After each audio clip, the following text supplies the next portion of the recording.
Olá, este é o Poder Entrevista. Eu sou o Gabriel Benevides, redator do Poder 360, e vou entrevistar Ítalo Franca, economista do Santander, com uma pesquisa mais focada em política fiscal.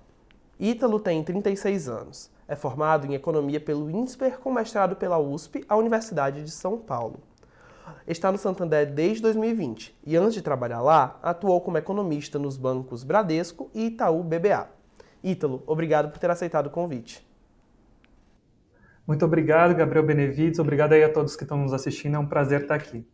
Agradeço também a todos que assistem a este programa. Esta entrevista é realizada no estúdio do Poder 360 por videoconferência em Brasília, em 22 de maio de 2025.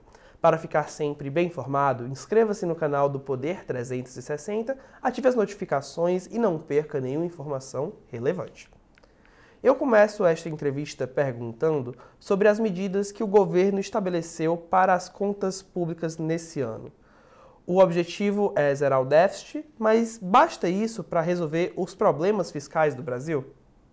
O Brasil ele tem passado aí por um processo, né, de ajuste ao longo dos anos e vai precisar, acho que ainda está claro, mesmo com a gente atingindo aí a receita atingindo um nível recorde, né, que traz ali uma arrecadação um pouco mais forte, mesmo assim a gente vê ainda o resultado em 12 meses rodando ali em déficit, né, então assim a gente ainda tem desafios estruturais para serem cumpridos aí ao longo dos próximos anos. Então, a gente já passou por várias reformas e daqui em diante também vão precisar ali de novos ajustes, medidas de controle, tanto do ponto de vista de receitas quanto de despesas. Tem alguns itens, né, que vão precisar ali também serem endereçados daqui em diante, nessa evolução do crescimento das despesas de precatório. Então, assim, o país mostrou alguns avanços, mas ainda tem alguns desafios e o ponto, principalmente do ponto de vista fiscal, ele acaba ali sendo um ponto de atenção, dado que a gente aí tem tido um crescimento maior da atividade, contas externas ainda robustas, né, com questões de reservas, exportações fortes. Acho que o ponto de vista fiscal acaba sendo ali um ponto de atenção e muito importante aí para o país continuar no seu desenvolvimento nos próximos anos. A entrevista exibida até aqui foi gravada na manhã do dia 22 de maio de 2025. Durante a tarde desse mesmo dia, a equipe econômica fez dois anúncios importantes. O primeiro foi o congelamento de 31 bilhões do orçamento de 2025 para cumprimento das metas fiscais, e o segundo foi a elevação de diversas categorias do IOF, o Imposto sobre Operações Financeiras, para poder fortalecer a arrecadação federal. O Poder 360 entrou em contato com Ítalo Franca para poder pedir comentários sobre os assuntos. Assista agora. No relatório bimestral, a gente viu aí importantes mudanças, né, nas estimativas de receita. Algumas rubricas foram reduzidas, né, a projeção de CARF aí, que tinha 28 bilhões foi reduzida, as transações tributárias também, que ali tinha um pouco mais de 30 bilhões, foram para 5, também ali outorgas de ferrovias também foram retiradas. Nesse contexto, né, a gente viu ali um balanço entre algumas reduções dessas receitas extraordinárias, como também, né, algumas rubricas subindo por conta ali de atividade um pouco mais forte, também números de inflação pressionando. Nesse contexto, teve ali que ter algum tipo de medida, né, que contemplasse, né, ou fizesse com que tivesse ali o atingimento da meta fiscal. Então, assim, foi uma medida que foi introduzida, vai precisar ver quais são os efeitos que ela vai ter aí ao longo do tempo também, como que vai ser esses ajustes e, eventualmente, né, se precisar, a gente sabe que pode ter eventualmente aí desafios, os parâmetros mudando, a gente ainda está num contexto global difícil, a questão aí da atividade podendo desacelerar no segundo semestre. Então, assim, acho que foi um primeiro passo, ver como as medidas se efetivam e aí, ao longo dos próximos bimestrais, eventualmente, se precisar novas medidas, acredito que vão ser endereçadas, lançadas e postas aí para ser aprovadas ou algum outro tipo de direcionamento. Então, os valores, né, para 2025 ali próximo de 21 bilhões e para 2026 no ano completo, né, 41. A gente não tem como fazer uma estimativa precisa, né, assim, os dados estão um pouco defasados, mas tendo em vista que ela tem uma amplitude um pouco maior, ela pode ali chegar um pouco próximo desse valor, talvez fique um pouco abaixo, tendo em vista que pode ter algum tipo de mudança ali nas operações, no perfil, então assim, eventualmente pode ali ficar próximo do valor que foi previsto, e acho que importante vai ser acompanhar eventuais ajustes e se as medidas vão ali ter efetividade almejada, e se vai precisar outras medidas ali na frente. Eu acho que isso é natural e vai ter nos próximos bimestrais essa evolução e essas respostas, e aí acompanhar quanto que efetivamente vai sendo arrecadado desse aumento, né, do IOF, e como também as outras, né, que tem toda incerteza aí sobre o quadro e a conjuntura. Agora, de volta à entrevista gravada em 22 de maio de 2025. Sobre essa questão da economia aquecida que o senhor mencionou, o secretário de Política Econômica do Ministério da Fazenda, o Guilherme Mello, minimizou agora, esta semana, o impacto das medidas de crédito anunciadas pelo governo Lula na inflação. Segundo ele, são medidas mais nichadas, como o crédito ao trabalhador, por exemplo. E ele também defendeu que o impacto na inflação vem mais por causa do que está acontecendo no exterior, como o dólar e as incertezas da guerra comercial. Essa análise dele faz sentido? A gente tem visto, né, assim, desde o ano passado, desde quando a gente observou lá em abril do ano passado, até próximo da reunião da FMI, um aumento da inflação nos Estados Unidos, né? Então, assim, o ambiente externo ele ficou um pouco mais desafiador, né? A gente viu uma perspectiva ali de uma inflação maior, uma atividade crescendo num ritmo maior, os cortes, né, esperados ali pelo Banco Central americano foram menores, né, o mercado já tinha uma perspectiva que pudesse, lá no ano passado, começar os cortes de juros em janeiro, depois foi sendo postergado e culminou até setembro. Depois tivemos eleições, né, umas eleições polarizadas lá no ambiente internacional, e agora também tem essa questão tarifária. Então, quando, né, esse quadro internacional ele fica mais desafiador, né, então o que acontece, né? Eu faço uma analogia sempre que a gente está ali num barquinho navegando, antes o mar estava ali tranquilo, e aí quando o ambiente internacional ele fica mais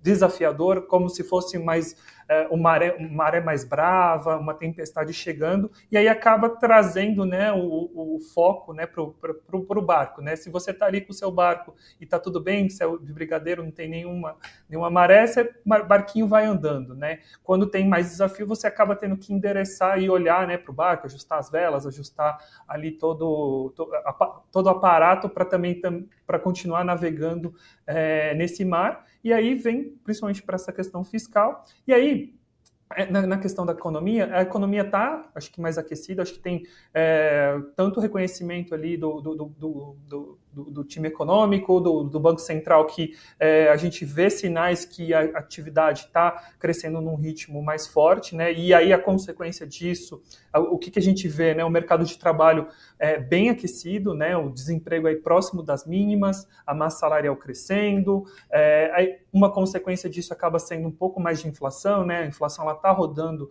em 12 meses por um bom tempo acima da meta do Banco Central, e né, a gente também vê um aumento de importação, que também é um reflexo disso, né? Assim, a gente acaba precisando aumentar a nossa capacidade de oferta, e aí acaba tendo um volume de importação. Então, por isso que nos últimos meses a gente viu, mesmo com o dólar um pouco mais alto, tendo essa importação maior. E aí, das medidas de estímulos daqui em diante, eu acho que elas têm o seu debate, têm os seus méritos, eu acho que vamos ver como que elas vão ser aprovadas.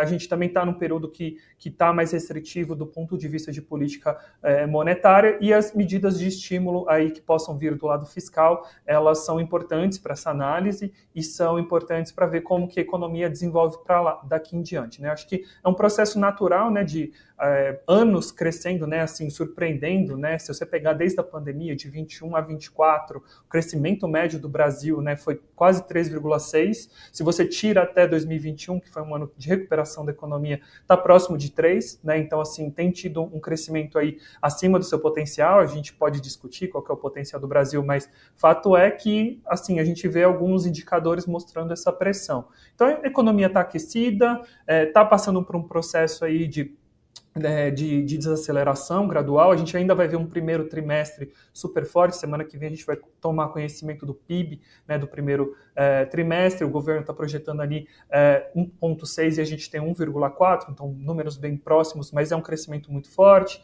Ainda também tem uma questão de ser puxado pelo agro, né, que a gente vai ter uma safra recorde, mas também tem os outros setores ainda reagindo super bem, né? Então, assim, a atividade ainda mostra resiliência, o mercado de trabalho ainda mostra resiliência, e as medidas acho que vão ali somar, né? Porque também a gente está passando ali por um cenário global que tem uma desaceleração, né? Então, eventualmente, um PIB global menor pode fazer uma desaceleração para a economia brasileira. Cada um ponto pode diminuir aqui por volta de 3, né?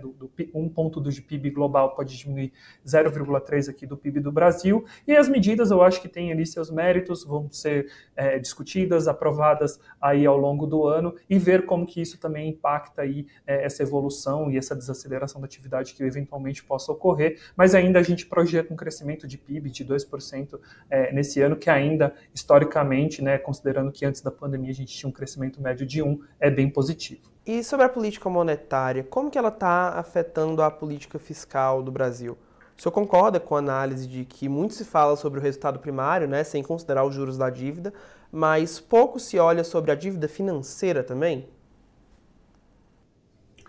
O resultado nominal ele é muito importante, né, para a questão aí da dívida. É ele que vai acabar entrando na questão da dívida bruta e na questão de trajetória, na questão de percepção de risco fiscal do país, né? Então, o resultado nominal ele acaba ali, a gente tem visto um esforço do primário para a gente cumprir com as bandas da meta, de ter o cumprimento com o arcabouço, mas o resultado nominal nos últimos anos ele tem sido um pouco mais pressionado. Esse ano a gente tem uma projeção ali próximo de 9% do PIB, então ainda é um patamar muito alto. Isso tem sido um problema global, tá? Então, assim, desde a pandemia a gente vê os bancos centrais tendo que subir taxa de juros, né, para dar uma freada nessa recuperação da pandemia, né? Então, assim, reduzir esse nível de inflação que a gente viu desde a pandemia. Então, a gente viu os últimos dados do FMI, com todos os países com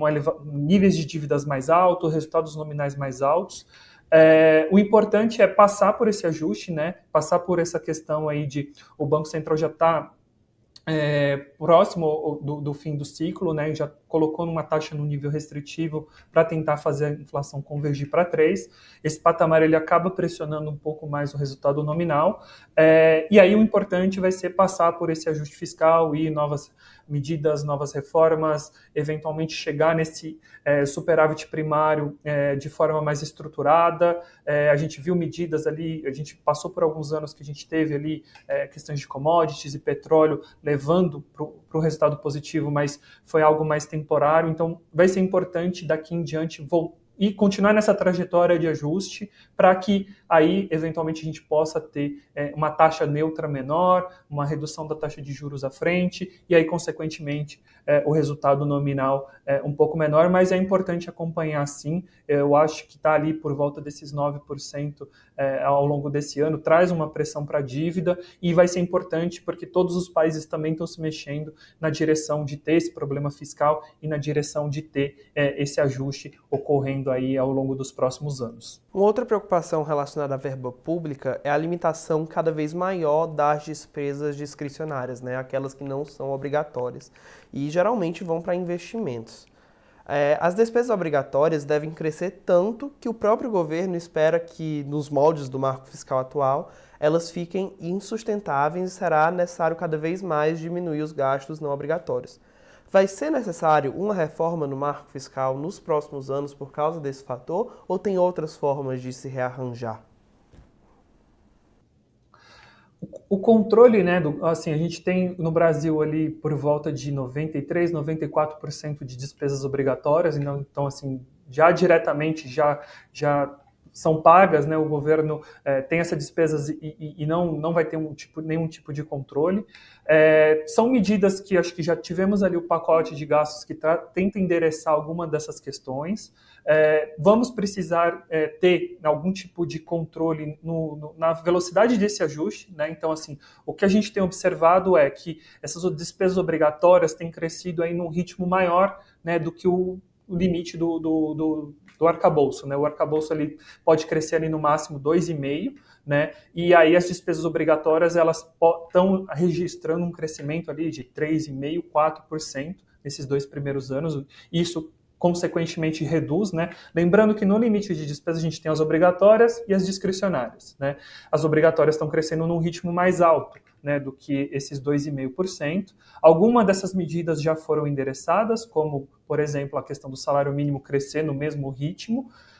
Outras medidas vão ser importantes daqui em diante, né? Então, se continuar essas medidas de controle dos benefícios, maior eficiência no uso dos recursos, e aí isso pode, eventualmente, reduzir esse ritmo de crescimento das despesas obrigatórias, o que traria ali, né, para o arcabouço e para o limite de despesas um nível de discricionárias para poder ter investimentos que também são necessários, para poder ter um crescimento de PIB mais forte lá mais para frente. O único ponto que vai, assim, já está meio que dado, que é a questão dos precatórios, né, que tem uma decisão, né, do Supremo Tribunal Federal, de que vai precisar ser endereçada essa questão se volta para dentro ou não desse limite de despesas, né? Algumas medidas estão sendo ventiladas, mas essa sim acho que tem que ver como que vai ser endereçado, tem um crescimento acima, né, do que a gente estava esperando até alguns anos, então assim, essa despesa ela pode também acabar comprimindo ali as despesas discricionárias. Então assim, tem medidas para serem feitas, outras podem ser apresentadas, eventuais ajustes ali vão depender um pouco dessa questão dos precatórios.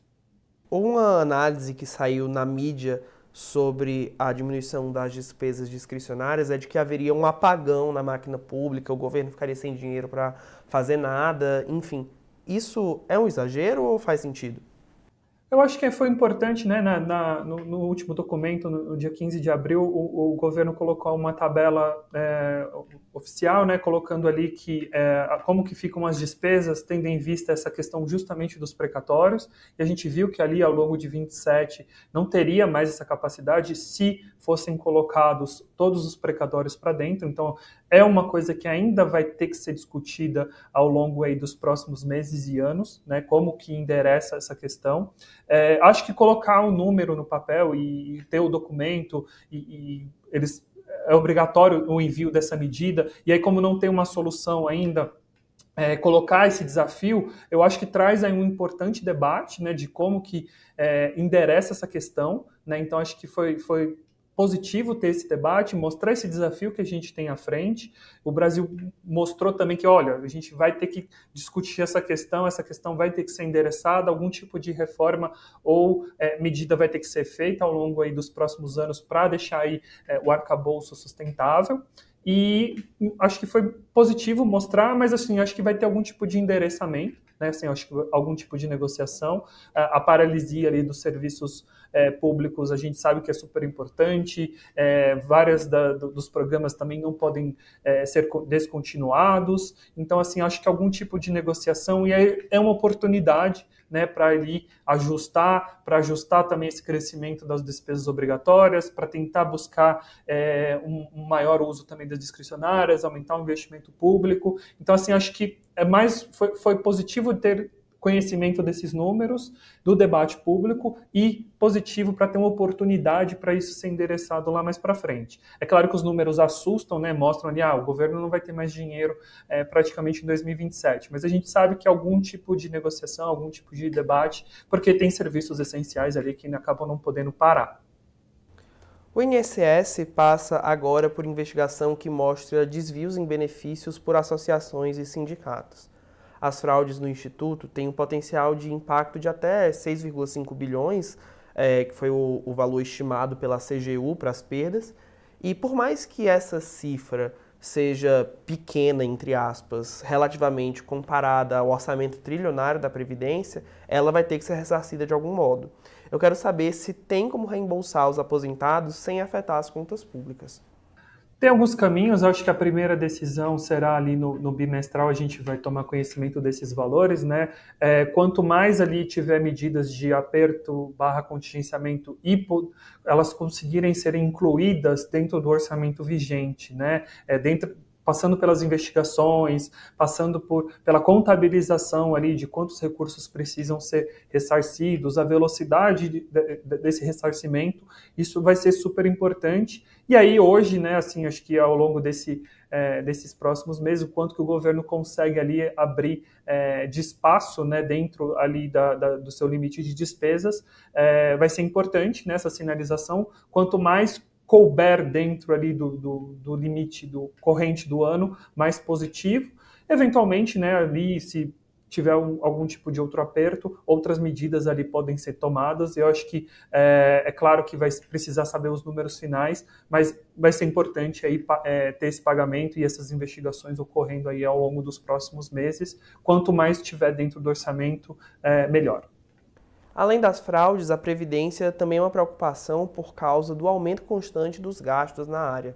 O Tesouro estima, por exemplo, que o rombo do regime chegue a 30 trilhões daqui a 75 anos.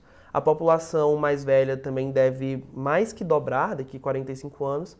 E, na sua avaliação, esses dados mostram que será necessária uma nova reforma na Previdência? A gente aprovou, né, a última reforma da Previdência mais ampla em 2019. Ela deu passos importantes ali de um debate que foi sendo maturado dentro da sociedade de importantes avanços, mas é uma realidade que aí está afligindo vários países do mundo, né? E ao longo dos últimos meses e anos, a gente viu, né, que tem tido uma demanda, né, um pouco maior, né, do que estava sendo prevista. Alguns parâmetros também ao longo do tempo foram mexidos, né, comparando com o que foi feito lá atrás, e eventualmente vai ter novos debates, novos endereçamentos, né, para ver, porque a gente tem, por um lado positivo, né, tem tido um aumento na expectativa de vida, uma expectativa também de trabalho também um pouco maior, né, as pessoas conseguindo trabalhar por um período mais longo, e isso vai fazer com que, eventualmente, se essas despesas continuarem subindo, né, a gente possa ter algum tipo de ajuste aí ao longo, mais para o final da década. Eu acho que, eventualmente, porque hoje, né, elas estão ali, elas precisavam ficar ali por volta de 8,5% do PIB, só as despesas, né, com previdência, era isso que a reforma de 2019 trazia, e a gente viu uma pressão ali, já está subindo, já está chegando ali mais próximo das projeções, mais próximo de 9% do PIB,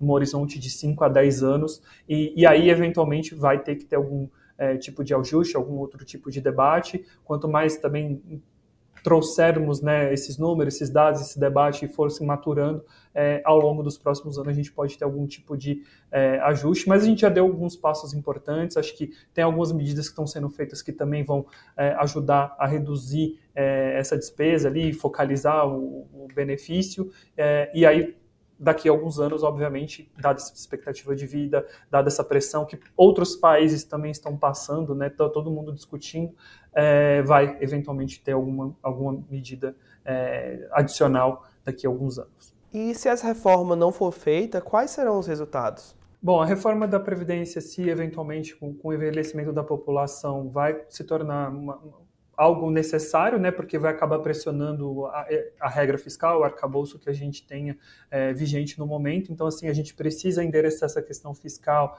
ter uma perspectiva de estabilidade ou até redução da dívida. E isso vai ser um fator que vai estar no caminho, né? A gente tem aí uma população que está envelhecendo mais e pelo nosso sistema, né, a gente tem ali os pagamentos dessa população que está envelhecendo mais por quem está na força de trabalho, né, e a gente tem cada vez menos jovens entrando nessa força de trabalho, né, com o envelhecimento da população e menos crianças, né, então isso eventualmente vai ali pressionar, né, vai ter menos receita e mais despesa. Isso vai fazer com que a gente tenha ali um superávit mais pressionado, talvez não demore mais, e aí eventualmente se ao longo do tempo vai precisar endereçar algum tipo de medida, algum tipo de aumento de percepção de risco fiscal lá na frente, se algumas medidas não forem tomadas. Mas acho que ao longo do tempo vai mostrando essa pressão sobre a regra, essa pressão sobre o nível de despesas e, eventualmente, alguns ajustes vão ter que ser feitos aí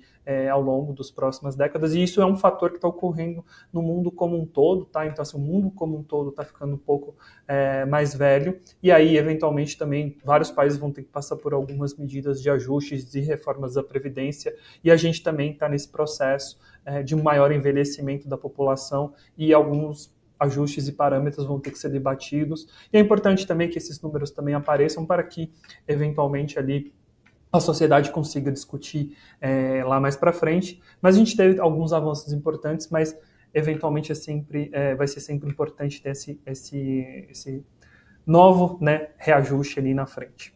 Chega ao fim esta edição do Poder Entrevista. Em nome do jornal digital Poder 360, eu agradeço a Ítalo Franca por ter aceitado o convite. Obrigado, Gabriel Benevides, obrigado a todo mundo que assistiu, foi sempre um prazer, conte sempre com a gente. Agradeço também a todos os que assistiram a este programa. Esta entrevista foi gravada no estúdio do Poder 360, em Brasília, em 22 de maio de 2025. Para ficar sempre bem informado, inscreva-se no canal do Poder 360, ative as notificações e não perca nenhuma informação relevante. Obrigado e até a próxima.